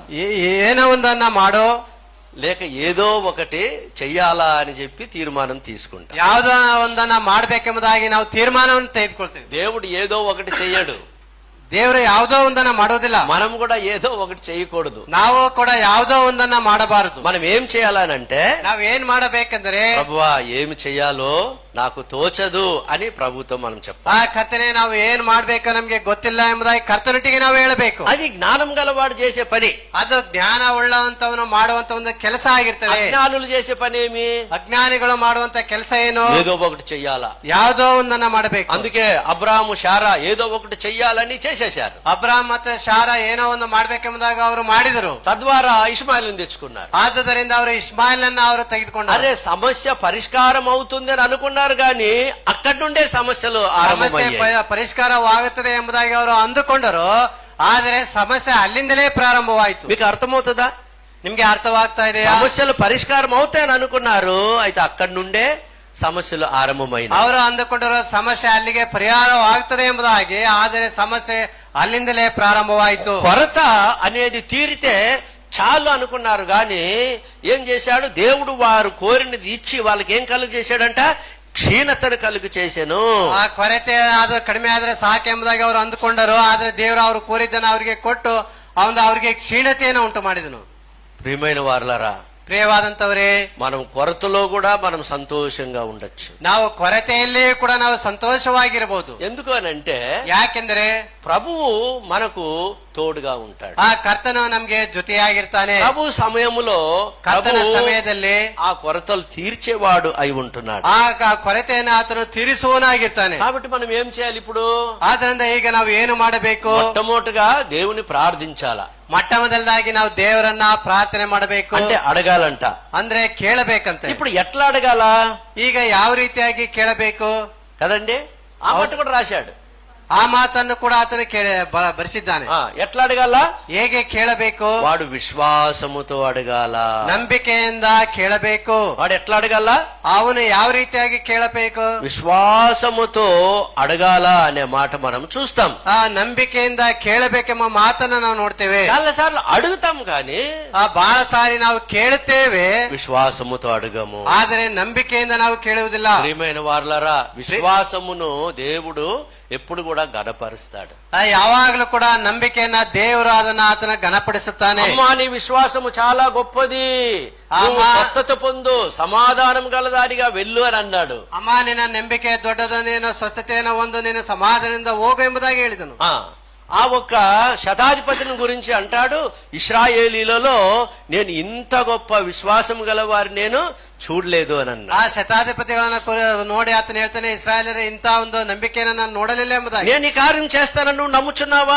ನಾನು ಈ ಕಾರ್ಯವನ್ನ ಮಾಡುತ್ತೇನೆ ಎಂಬುದಾಗಿ ನೀನು ನಂಬುತ್ತೀಯೋ? నమ్ముతున్నాను ప్రభు అని అన్నాడు. ನಂಬುತ್ತೇನೆ ಕರ್ತನೆ ಎಂಬುದಾಗಿ నీ ಹೇಳಿದನು. నమ్మిక చొప్పున నీకు జరుగును గాక అని ನಿನ್ನ అన్నాడు. ನಂಬಿಕೆ ನಿನ್ನ ಮೂಲಕವಾಗಿ ನಿನಗೆ ಉಂಟಾಗಲಿ ಎಂಬುದಾಗಿ మన ಹೇಳಿದನು. విశ్వాసమును దేవుడు ఎప్పుడు కూడా ఘనపరిచేవాడై ఉంటున్నాడు. ನಮ್ಮ ನಂಬಿಕೆಯನ್ನು ಯಾವಾಗಲೂ ಕೂಡ ಕರ್ತನ ಅದನ್ನ ಆತನ ಘನಪಡಿಸುತ್ತಾನೆ. ఈ రోజు అబ్రహాము నా స్నేహితుడు అని దేవుడు చెప్పాడు అని అంటే, ಈ ದಿನ ಅಬ್ರಾಹ್ಮನು ನನ್ನ ದೇವರ ಸ್ನೇಹಿತನೆಂಬುದಾಗಿ ಹೇಳಿದನಂದ್ರೆ, అబ్రహాము యొక్క విశ్వాసమును దేవుడు ఘనపరిచాడు. ಅಬ್ರಾಹ್ಮನ ಒಂದು ನಂಬಿಕೆಯನ್ನ ದೇವರು ಘನಪಡಿಸಿದನು. మనము కూడా అంతే. ನಾವು ಕೂಡ ಅಷ್ಟೇ. మనము ఏమి విశ్వాసముతో దేవుని యొద్దకు వచ్చినప్పుడు ನಂಬಿಕೆಯಿಂದ ನಾವು ದೇವರ ಬಳಿಗೆ ಬಂದಾಗ మన విశ్వాసమును ఆయన ఘనపరచువాడై ఉంటున్నాడు. ನಮ್ಮ ನಂಬಿಕೆಯನ್ನ ಘನಪಡಿಸುವವನಾಗಿರ್ತಾನೆ. సరే, మనం ఇప్పుడు విశ్వాసముతో మనము అడిగినప్పుడు ಈಗ ನಾವು ನಂಬಿಕೆಯಿಂದ ಕೇಳಿದಾಗ ఇక్కడ ఒక మాట మనం చూస్తాము. ఈ యాకోబు ఒక మాట అన్నాడు. ಇಲ್ಲಿ ಒಂದು ಮಾತನ್ನು ನೋಡ್ತೇವೆ. ಯಾಕೋಬನ ಒಂದು ಮಾತನ್ನ ಹೇಳ್ತಾನೆ. ఏమంటున్నాడు అక్కడ? ಅಲ್ಲಿ ಆತನ ಏನ್ ಹೇಳ್ತಾನೆ చూడండి 5వ వచనంలో 5ನೇ ವಚನದಲ್ಲಿ ఏమంటున్నాడు? ಏನ್ ಹೇಳ್ತಾನೆ? ఆయన ఎవరిని గద్దింపక అందరికి ధారాళముగా దయచేయవాడు. ಆತನ నోట్ ಯಾರನ್ನ చేసుకుంటున్నారా? ನೀವು ನೋಟನ್ನ ಮಾಡಿಕೊಳ್ಳ್ರಿ. ఆయన ఎవరిని గద్దింపక అందరికి ధారాళముగా దయచేయవాడు. ಆ ದೇವರು ಯಾರನ್ನು ಅಂಗಿಸದೆ ಎಲ್ಲರಿಗೆ ಉದಾರ ಮನಸ್ಸಿನಿಂದ ಕೊಡುವನಾಗಿದ್ದಾನೆ. ఏమంటారు ఈ మాటలు ఇంగ్లీష్ లో ఎట్లా ఉన్నది అని అంటే, ಈ ಮಾತು ಇಂಗ್ಲಿಷ್ ಅಲ್ಲಿ ಯಾವ ರೀತಿ ಆಗಿದೆ ಅಂದ್ರೆ ఎట్లా ఉంది? ಯಾವ ರೀತಿ ಆಗಿದೆ? ఆయన ఎట్లా ఇస్తాడంట? ಆತನ ಯಾವ ರೀತಿಯಾಗಿ ಕೊಡ್ತಾನಂತೆ? God gives liberally. ದೇವರು ಉದಾರ ಮನಸ್ಸಿನಿಂದ ಕೊಡ್ತಾನಂತೆ. రెండవదిగా ಎರಡನೇದಾಗಿ గాడ్ గివ్స్ వితౌట్ క్రిటిసైజింగ్ అనే మాట అక్కడ వ్రాయబడింది. ಅಲ್ಲಿ ಇಂಗ್ಲಿಷ್ ಅಲ್ಲಿ ಏನಿದೆ ಅಂದ್ರೆ ದೇವರು ಅದನ್ನ ಕ್ರಿಟಿಸೈజ్ ಮಾಡದೆ ಅಂಗಿಸದೆ, అంటే ఆయన గద్దింపకుండా ఆయన మనకు అనుగ్రహిస్తాడంట. ಆತನ ನಮ್ಮನ್ನ ಗದರಿಸದೆ ಅಂಗಿಸದೆ ಆತನ ನಮ್ಗೆ ಕೊಡ್ತಾನಂತೆ. మనము తండ్రులైనప్పటికీ మనం కుదించి మనము మన పిల్లలకు ఇవ్వడానికి ఇష్టపడతాం. ನಾವು ತಂದೆಗಳಾಗಿದ್ರು ಕೂಡ ನಮ್ಮ ಮಕ್ಕಳಿಗೆ ಗದರಿಸಿ ನಾವು ಕೊಡುವರಾಗಿರ್ತೇವೆ. కుదించి ఇస్తాం. కుదించి అంటే ఒక్కొక్కసారి వాళ్ళు 100 రూపాయలు అడిగారు అనుకోండి, ಅವರು ಕೆಲವು ಸಾರಿ 100 ರೂಪಾಯಿ ಕೇಳಿದ್ರೆ ಅಂದ್ಕೊಳ್ರಿ, పిసినారి అయిన తండ్రి ఏం చేస్తాడంటే 50 రూపాయలు తీసుకుపోవని అంటాడు. ಈ ಜಿಪಣತನದ ತಂದೆ ಏನ್ ಮಾಡ್ತಾನೆ ಅಂದ್ರೆ 50 ರೂಪಾಯಿ ಸಾಕು. చాలా మంది నేను చూసా. ನಾನು ಬಹಳ ಜನರನ್ನ ನೋಡಿದ್ದೇನೆ. తండ్రులే చాలా పిసినారులు. ಈ ತಂದೆಗಳೇ ಬಹಳ ಜಿಪಣರಾಗಿರ್ತಾರೆ. వాళ్ళు ఏదో అడుగుతారు, ಅವ್ರು ಏನೋ ಕೇಳ್ತಾರೆ, అది చూసి ఇది చూసి ఇట్లా చూసి అట్లా చూసి చాలా మంది రోగాలు కూడా ఇంకా బిగడాయించుకున్న వాళ్ళు చూసా నేను. మంచి డాక్టర్ దగ్గరికి పోతారంటే ఆ డాక్టర్ దగ్గరికి పో, వాడు ఇంజక్షన్ వేస్తాడు, బాగా అయిపోతుందని అంటాడు. వాడు నీళ్లతో కూడిన ఇంజక్షన్ కూడా వేస్తాడు. ఆ ఇంజక్షన్లన్నీ దాంట్లో మందులు ఉంటాయని అనుకోవద్దు మీరు. ಆ ಇಂಜೆಕ್ಷನ್ ಅಲ್ಲೆಲ್ಲ ಕೂಡ ಎಂಬುದಾಗಿ ನೀವು ಅಂದ್ಕೊಳ್ಳಬೇಡಿರಿ. డాక్టర్ అమ్మ ఏమనుకోబాక, డాక్టర్ ఏನ್ ಅಂದ್ಕೊಳ್ಬಾರ್ದು. చాలా మంది నాతో చెప్పారు, ಬಹಳ ಜನರು ನನಗೆ ಹೇಳಿದ್ದಾರೆ. చాలా మంది ఆలోచన ఏం తెలుసా? ಬಹಳ ಜನರ ಆಲೋಚನೆ ಏನು ಗೊತ್ತಾ? ఒక తల్లి హాస్పిటల్కి పోయేసి వచ్చింది. ಒಬ್ಬ ತಾಯಿ ಆಸ್ಪತ್ರೆಗೆ ಹೋಗಿ ಬಂದಿತ್ತು. ఆ డాక్టర్ ఏం చేశాడంటే ಆ ಡಾಕ್ಟರ್ ಏನ್ ಮಾಡಿದಾರಂದ್ರೆ యాంటీబయాటిక్ రాసిచ్చాడు. ಆ ಆಂಟಿಬಯೋಟಿಕ್ ಅನ್ನ ಬರೆದು ಕೊಟ್ಟಿದ್ದಾರೆ. ఆమె వచ్చి గొడవ పెట్టుకునింది. ಆಕೆ ಬಂದು ಜಗಳವನ್ನ ಇಟ್ಕೊಂಡಳು. ఏం డాక్టర్ దగ్గర పంపించారు మీరు, ఆయన ఇంజక్షన్ వేయలేరు అన్నాడు. ಏನ್ ಡಾಕ್ಟರ್ ಬಳಿ ಹೋದ್ರೆ ಆತನ ಇಂಜೆಕ್ಷನ್ ಹಾಕಿಲ್ಲ అంటే చాలా మందికి ఇంజక్షన్ వేస్తేనే వాడు మంచి డాక్టర్. ಬಹಳ ಜನರಿಗೆ ಇಂಜೆಕ್ಷನ್ ಮಾಡಿದ್ರೆ ಮಾತ್ರ ಅವನು ಒಳ್ಳೆ ಡಾಕ್ಟರ್. కొంతమందికి ఏమో ఇంజక్షన్ వేస్తే వాడు చెడ్డ డాక్టర్. ಕೆಲವರಿಗೆ ಏನೋ ಇಂಜೆಕ್ಷನ್ ಹಾಕಿದ್ರೆ ಆತನ ಕೆಟ್ಟ ಡಾಕ್ಟರ್. ఏం ఆయప్ప ఏం మాత్రలు ఇచ్చి పంపిస్తాడంటే ఇంజక్షన్ వేసి పంపినాడు, ఫుల్గా నొప్పి అయిపోయిందంట. ಏನ ಆ ಡಾಕ್ಟರ್ ಮಾತ್ರೆಗಳನ್ನು ಕೊಡ್ತಾನೆ ಅಂದ್ರೆ ಇಂಜೆಕ್ಷನ್ ಹಾಕಿ ಕಳಿಸಿದ್ರೆ ಬಹಳ ನೋವಾಗಿದೆ. కొంతమంది ఏమో ఇంజక్షన్ వేస్తాడు అనుకుంటే మాత్రలు ఇచ్చి పంపించినారేనంట. ಕೆಲವರು ಏನ್ ಇಂಜೆಕ್ಷನ್ ಹಾಕಿದ್ರೆ ಬರೀ ಮಾತ್ರೆಗಳನ್ನ ಕೊಟ್ಟು ಕಳಿಸಿದಾನಲ್ಲ. కొంతమంది ఏం చేస్తారు, ಕೆಲವು ಮಂದಿ ಏನ್ ಮಾಡ್ತಾರೆ, ఏం జ్వరమో తెలీదు, ಏನು ಜ್ವರನ ಗೊತ್ತಿಲ್ಲ. డాక్టర్ దగ్గరికి వెళ్లితే 300 అవుతుందేమో, 400 అవుతుందేమో. ಡಾಕ್ಟರ್ ಬಳಿ ಹೋದ್ರೆ 300-400 ರೂಪಾಯಿ ಆಗ್ತದೇನೋ. మా ఇంట్లో కూడా ఒక డాక్టర్ అమ్మ ఉంది. ನಮ್ಮ ಮನೆಯಲ್ಲಿ ಕೂಡ ಒಬ್ಬ ಡಾಕ್ಟರ್ ಅಮ್ಮ ಇದೆ. ఫోన్ చేస్తారు ఆమెకి, ಅವ್ರಿಗೆ ಫೋನ್ ಮಾಡ್ತಾರೆ. అంటే ಆಂಟಿ తలనొప్పి అంటే అని అంటే ತಲೆನೋವು ಎಂಬುದಾಗಿ ಹೇಳಿದ್ರೆ చాలా మంది రోగులు ఉన్నారు ఇక్కడ. ಬಹಳ ಜನ ರೋಗಸ್ಥರು ಇದ್ದಾರೆ. వీళ్ళందరికి ఆమె డాక్టర్. ಅವ್ರಿಗೆ ಎಲ್ಲರೂ ಕೂಡ ಅವರೇ ಡಾಕ್ಟರ್. అంటే చాలా కాలం రోగి ఒక మంచి డాక్టర్ అంట. ಬಹಳ ದಿನದ ಒಂದು ರೋಗಿ ಆತನ ಒಳ್ಳೆ ಡಾಕ್ಟರ್ ಅಂತೆ. మాకు రోగాలు ఎక్కువ, మేము తినే మాత్రలు ఎక్కువ కాబట్టి మాకు తెలుసు. ನಮ್ಗೆ ರೋಗಗಳು ಹೆಚ್ಚಾಗಿರಿಂದ ನಾವು ತಿನ್ನುವಂತ ಮಾತ್ರೆಗಳು ಹೆಚ್ಚಾಗಿರಿಂದ ನಮಗೆ ಗೊತ್ತು. అది ఏం తలకాయ నొప్పి, అది ఏం తలకాయ నొప్పి, అది అవసరంలా, ಅದು ಅವಶ್ಯಕತೆ ಇಲ್ಲ. పోమా ఈ మాత్ర తీసుకోవాలంటే తీసుకునేది, తినేది, ఇంకా వాళ్ళ విశ్వాసం బాగా అయిపోద్ది. కొంతమంది ಹೋಗು ಆ ಮಾತ್ರೆ ತೆಗೆದುಕೋ ಅಂದ್ರೆ ಅವ್ರ ನಂಬಿಕೆ ಮೂಲಕ ಅದು ವಾಸಿ ಆಗ್ತದೆ. ఇంకా కొంతమందికి బాగా కాదు. ಇನ್ನು ಕೆಲವರಿಗೆ ಚೆನ್ನಾಗಾಗುದಿಲ್ಲ. అప్పుడు ఏమంటారు తెలుసా? ಆಗ ಅವ್ರು ಏನ್ ಹೇಳ್ತಾರೆ ಗೊತ್ತಾ? ఆంటీకి ఫోన్ చేస్తే ఏం మాత్ర ఇచ్చిందో, ಆಂಟಿ ಫೋನ್ ಮಾಡಿದ್ರೆ ಯಾವ ಮಾತ್ರೆ ಕೊಡ್ತೋ, ఈ తిప్పలన్నీ ఎందుకు? ಯಾಕೆ ಬೈಗಳೆಲ್ಲ? నువ్వు అడగడమేలా, ఆమె చెప్పడమేలా? ನೀನು ಕೇಳುವುದೇನು, ಅವ್ರು ಹೇಳುವುದೇನು? ఆ? మీరు అడగడమేలా, ఆమె మాత్రల పేరు చెప్పడమేలా? ನೀನು ಅಡಗುವುದು, ನೀನು ಕೇಳುವುದು ಮೇಲ, ಅವರು ಹೇಳುವುದು ಮೇಲ? ఎందుకు చెప్పండి? ಯಾಕೆ ಹೇಳಿ? డాక్టర్ దగ్గరికి పోతే 100 రూపాయలు అయిపోద్ది. ಯಾಕೆಂದ್ರೆ ಡಾಕ್ಟರ್ ಬಳಿಗೆ ಹೋದ್ರೆ 100 ರೂಪಾಯಿ ಆಗ್ತದೆ. ఆరోగ్య విషయంలో పిసినారులుగా ఉండబాకండి. ಆರೋಗ್ಯದ ವಿಷಯದಲ್ಲಿ ಜಿಪಣತನವನ್ನ ತೋರಿಸಬಾರದು. ఇక్కడ మనం ఏం చూస్తామంటే, ಇಲ್ಲಿ ನಾವು ಏನ್ ನೋಡ್ತೇವೆ ಅಂದ್ರೆ, లోకములో ఉన్న తల్లిదండ్రులు వాళ్ళు పిసినారిగా ఉంటారు కొన్నిసార్లు. ಲೋಕದಲ್ಲಿರುವಂತಹ ತಂದೆ ತಾಯಿಗಳ ಕೆಲವು ಸಾರಿ ಅವರು ಜಿಪಣರಾಗಿರ್ತಾರೆ. అయితే మన దేవుడు మనకు ధారాళముగా ఇస్తారు. ಆದ್ರೆ ನಮ್ಮ ದೇವರು ನಮಗೆ ಧಾರಾಳವಾಗಿ ಕೊಡ್ತಾರೆ. చూడండి, మొదటి తిమోతి పత్రిక ಮೊದಲನೇ ತಿಮೋತಿ ಬರೆದ ಪತ್ರಿಕೆ 6వ అధ్యాయం 17వ వచనం. 6ನೇ ಅಧ್ಯಾಯ 17ನೇ ವಚನದಲ್ಲಿ, ఇహమందు ధనవంతులైన వారు గర్విష్ఠులు కాక అస్థిరమైన ధనమునందు నమ్మిక ఉంచక సుఖముగా అనుభవించుటకు సమస్తమును మనకు ధారాళముగా దయచేయు దేవుని అందే నమ్మిక ఉంచుడి. ಇಹಲೋಕ ವಿಷಯದಲ್ಲಿ ಐಶ್ವರ್ಯ ಉಳ್ಳವರು ಅಹಂಕಾರಿಗಳಾಗದೆ ಅಸ್ಥಿರವಾದ ಐಶ್ವರ್ಯದ ಮೇಲೆ ನಿರೀಕ್ಷೆಯನ್ನು ಇಡದೆ ನಮ್ಮ ಅನುಭವಕ್ಕೋಸ್ಕರ ನಮಗೆ ಎಲ್ಲವನ್ನು ಹೇರಳವಾಗಿ ದಯಪಾಲಿಸುವ ದೇವರು. ధారాళముగా దయచేయు దేవుడు అనే మాట మనం చూస్తాం. ಹೇರಳವಾಗಿ ದಯಪಾಲಿಸುವ ದೇವರು ಎಂಬುದಾಗಿ ನೋಡ್ತೇವೆ. ఎంత అద్భుతమైన దేవుడు మన దేవుడు. ನಮ್ಮ ದೇವರು ಎಷ್ಟು ಅದ್ಭುತವಾದಂತ ದೇವರು. మనము అడిగినప్పుడు, ನಾವು ಕೇಳಿದಾಗ, దేవుడు ఎంత ఇచ్చినా ఏమిచ్చినా ఒక మాట గుర్తు పెట్టుకోండి, ఆయన ధారాళముగా ఇచ్చాడు అనే మాట గుర్తు పెట్టుకోండి. ಆತನ ದೇವರು ನಮ್ಗೆ ಎಷ್ಟು ಕೊಟ್ಟರು, ಆತನ ಏನು ಕೊಟ್ಟರು ಕೂಡ ಅದನ್ನ ಧಾರಾಳವಾಗಿ ಕೊಟ್ಟಿದ್ದೇನೆ ಎಂಬುದಾಗಿ ನಾವು ಅರಿಯಬೇಕು. దేవుడు ధారాళంగా ఇచ్చాడు అని మనం గుర్తెరగాలి. ಆ ದೇವರು ಧಾರಾಳವಾಗಿ ಕೊಟ್ಟಿದ್ದಾರೆ ಎಂಬುದನ್ನು ನಾವು ಅರಿಯಬೇಕು. రెండవదిగా మనం ఏం చూస్తామంటే, ಎರಡನೇದಾಗಿ ನಾವು ಏನ್ ನೋಡ್ತೇವೆ ಅಂದ್ರೆ, ఎవరిని కూడా ఆయన గద్దించకుండా ఇస్తాడంట. ಯಾರನ್ನ ಕೂಡ ಆತನ ಗದರಿಸದೆ ಅಂಗಿಸದೆ ಕೊಡ್ತಾನಂತೆ. ఈ లోక తల్లిదండ్రులు చాలా మంది గద్దిస్తారు. ಈ ಲೋಕದ ತಂದೆ ತಾಯಿಗಳು ಏನ್ ಮಾಡ್ತಾರೆ, ಅವರು ಗದರಿಸುತ್ತಾರೆ కదండి. ಹೌದಾ? గద్దిస్తారు చాలా మంది. ಬಹಳ ಜನ ಗದರಿಸ್ತಾರೆ. అయితే దేవుడు మనల్ని గద్దించకుండా ఆయన మనకు అనుగ్రహిస్తాడు అనే మాట మనం చూస్తాము. ದೇವರು ನಮ್ಮನ್ನ ಅಂಗಿಸದೆ ನಮಗೆ ಉದಾರ ಮನಸ್ಸಿನಿಂದ ಕೊಡ್ತಾನೆ ಎಂಬುದಾಗಿ ನೋಡಿ, కాబట్టి మనము ధైర్యముగా ఆయన యొద్దకు రావచ్చు. ಆದ್ರಿಂದ ಧೈರ್ಯವಾಗಿ ನಾವು ಆತನ ಬಳಿಗೆ ಬರಬಹುದು. హెబ్రీ పత్రిక 4వ అధ్యాయంలో, ಇಬ್ರಿಯವರಿಗೆ 4ನೇ ಅಧ್ಯಾಯದಲ್ಲಿ, హెబ్రీ పత్రిక 4వ అధ్యాయము ಇಬ್ರಿಯವರಿಗೆ 4ನೇ ಅಧ್ಯಾಯ ఆఖరి వచనం మనం చూస్తే, ಕೊನೆಯ ವಚನ ನೋಡುವುದಾದರೆ, మనము కనికరింపబడి సమయోచితమైన సహాయము కొరకు కృప పొందునట్లు ధైర్యముతో కృపాసనము యొద్దకు చేరుదాము. ನಾವು ಕರುಣೆಯನ್ನ ಹೊಂದುವಂತೆಯೂ ಆತನ ದಯೆಯಿಂದ ಸಮಯೋಚಿತವಾದ ಸಹಾಯವು ನಮಗೆ ದೊರೆಯುವಂತೆಯೂ ಧೈರ್ಯದಿಂದ ಕೃಪಾಸನದ ಮುಂದೆ ಬರೋಣ. విశ్వాసముతో మట్టుకే కాదు, ನಾವು ನಂಬಿಕೆಯಿಂದ ಮಾತ್ರವಲ್ಲದೆ ఎట్లా వెళ్ళాలంటే మనము ನಾವು ಹೇಗೆ ಹೋಗಬೇಕಂತೆ, ధైర్యముతో మనం వెళ్ళొచ్చు. ಧೈರ್ಯದಿಂದ ಆತನ ಕೃಪಾಸನದ ಮುಂದೆ ಹೋಗಬೇಕು. ఎందుకు చెప్పండి? ಯಾಕೆ ಹೇಳಿ? ఆయనకు మన పైన అంత ప్రేమ, ನಮ್ಮ ಮೇಲೆ ಆತನಿಗೆ ಅಷ್ಟು ಪ್ರೀತಿ ಇದೆ, మన పైన ఆయనకు అంత కృప, ನಮ್ಮ ಮೇಲೆ ಆತನಿಗೆ ಅಷ್ಟು ಕೃಪೆ ಇದೆ. అందుకే దేవుని యొక్క సింహాసనమును గురించి ఇక్కడ ఈ గ్రంథకర్త ఏమంటున్నాడు అంటే కృపాసనము అని అంటా ఉన్నాడు. ಇಲ್ಲಿ ಈ ಗ್ರಂಥಕರ್ತನ ದೇವರ ಒಂದು ಕರುಣೆಯ ಕುರಿತು ಕೃಪಾಸನವನ್ನು ಕುರಿತು ಆತನು ಹೇಳ್ತಾನೆ. అంటే ఆ కృపగలవాడు ఆ ఆసనం పై, ఆ ఒక సింహాసనం పైన ఆసీనుడే ఉన్నాడు కాబట్టి ఆ సింహాసనము ఏం ఆసనం అయ్యాడంటే కృపాసనము.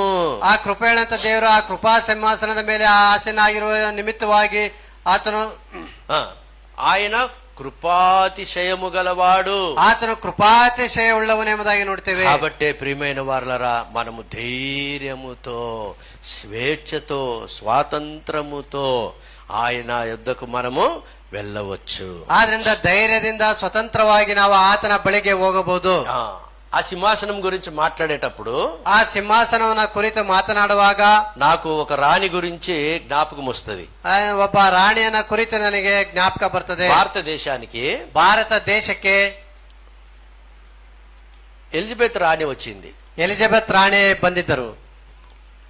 ఆమె దగ్గరికి వెళ్ళి పుష్పగుచ్చం ఇచ్చేదానికి ఒక అమ్మాయిని ఒక నెల ప్రిపేర్ చేశారు. ಆ ಆಯ್ಕೆ ಬಳಿ ಹೋಗಿ ಒಂದು ಪುಷ್ಪಗುಚ್ಛವನ್ನ ಕೊಡ್ಲಿಕ್ಕೆ ಒಂದು ಹುಡುಗಿಯನ್ನ ಒಂದು ತಿಂಗಳ ಅವರು ತರಬೇತಿಗೊಳಿಸಿದ್ರಂತೆ. ఏముంది ఆమె దగ్గరికి పోయి పువ్వు ఇచ్చేదానికి ఒక నెల ట్రైనింగ్ కావాలా? ಏನ ಅವಳ ಬಳಿ ಹೋಗಿ ಒಂದು ಹೂಗುಚ್ಚವನ್ನ ಕೊಡ್ಲಿಕ್ಕೆ ಒಂದು ತಿಂಗಳು ತರಬೇತಿಯನ್ನ ಕೊಡುವಂತ ಅವಶ್ಯಕತೆ ಇದೆಯಾ? ఏమండి, ಏನ್ರಿ, ఒక నెల ట్రైనింగ్ కావాలా? ಒಂದು ತಿಂಗಳ ಒಂದು ಟ್ರೈನಿಂಗ್ ಬೇಕಾ? రాని ఆమె, ಆಕೆ ರಾಣಿ. ఆమె దగ్గరకు అంత అగౌరవంగా పోలేము. ಆಕೆ ಬಳಿ ನಾವು ಅಗೌರವವಾಗಿ ಹೋಗ್ಲಿಕ್ಕೆ ಸಾಧ್ಯ ಇಲ್ಲ. ఆ డ్రెస్, ಆ ಡ್ರೆಸ್, ఆ హెయిర్ స్టైల్, ಆ ಹೇರ್ ಸ್ಟೈಲು, ఆ వాకింగ్ స్టైల్, ಆಕೆ ಒಂದು ವಾಕಿಂಗ್ ಸ್ಟೈಲು చూసారా? ನೋಡಿದಿರಾ? ఇవన్నీ కూడా ఉంటాయి. ಅವೆಲ್ಲಗಳು ಕೂಡ ಇರ್ತವೆ. అంత మటుకు కాదు, ಅಷ್ಟು ಮಾತ್ರ ಅಲ್ಲ, ఆ వాకింగ్ స్టైల్, ವಾಕಿಂಗ್ ಸ್ಟೈಲು.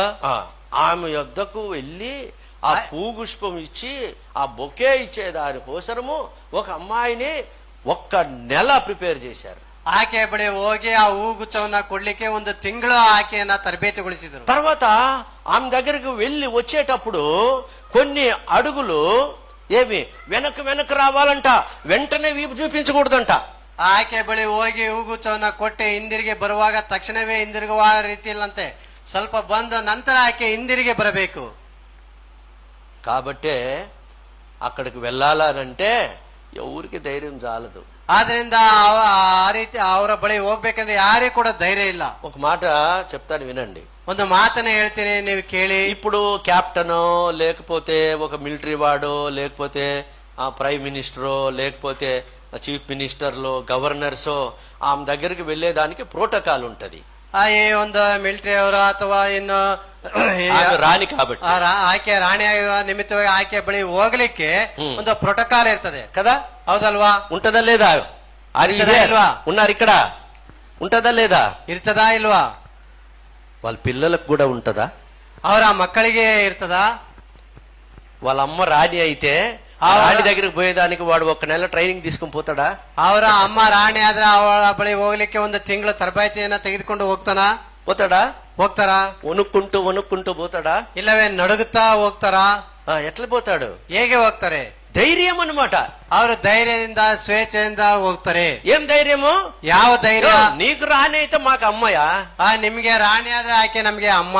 అర్థమవుతుందా? ಅರ್ಥ ಆಗ್ತದಾ? మన దేవుడు కూడా అంతే. ನಮ್ಮ ದೇವರು ಕೂಡ ಅಷ್ಟೇ. ఆయన రాజు అయినప్పటికీ, రాజుల రాజు అయినప్పటికీ, ಆತನ ರಾಜಾದಿ ರಾಜನಾಗಿದ್ದರೂ ಕೂಡ ఆయన నీకు నాకు తండ్రి అయి ఉన్నాడు. ಆತನು ನಿನಗೆ ನನಗೆ ತಂದೆ ಆಗಿದ್ದಾನೆ. ఆయన నీకు నాకు తండ్రి అయి ఉన్నాడు. ನಿನಗೆ ನನಗೆ ಆತನ ತಂದೆ ಆಗಿದ್ದಾನೆ. ప్రేమించే తండ్రి, ಪ್ರೀತಿಸುವಂತ ತಂದೆ, కనికరం కలిగిన తండ్రి, ಕನಿಕರವುಳ್ಳಂತ ತಂದೆ, కనికరం మరి కృప చూపించే తండ్రి, ಕನಿಕರ ಕೃಪೆಯನ್ನ ತೋರಿಸುವಂತ ತಂದೆ. కాబట్టి మనము ఎట్లా వెళ్ళగలము? ಆದ್ರಿಂದ ನಾವು ಆತನ ಬಳಿಗೆ ಹೇಗೆ ಹೋಗಬಲ್ಲೆವು? ఇక్కడికి నిలిపేస్తాను నేను. ನಾನು ಇಲ್ಲಿಗೆ ನಿಲ್ಲಿಸುತ್ತೇನೆ. దీని తర్వాత భాగం నుండి మనం ముందు వారాల్లో మనం ధ్యానం చేసుకుంటాం. ಇದರ ಭಾಗವನ್ನ ಮುಂದಿನ ವಾರದಲ್ಲಿ ನಾವು ನೋಡ್ಕೊಳ್ತೇವೆ. ధైర్యముతో ఆయన సన్నిధికి మనం వెళ్తాం. ಆ ಧೈರ್ಯದಿಂದ ಆತನ ಬಳಿಗೆ ನಾವು ಹೋಗುವೆವು.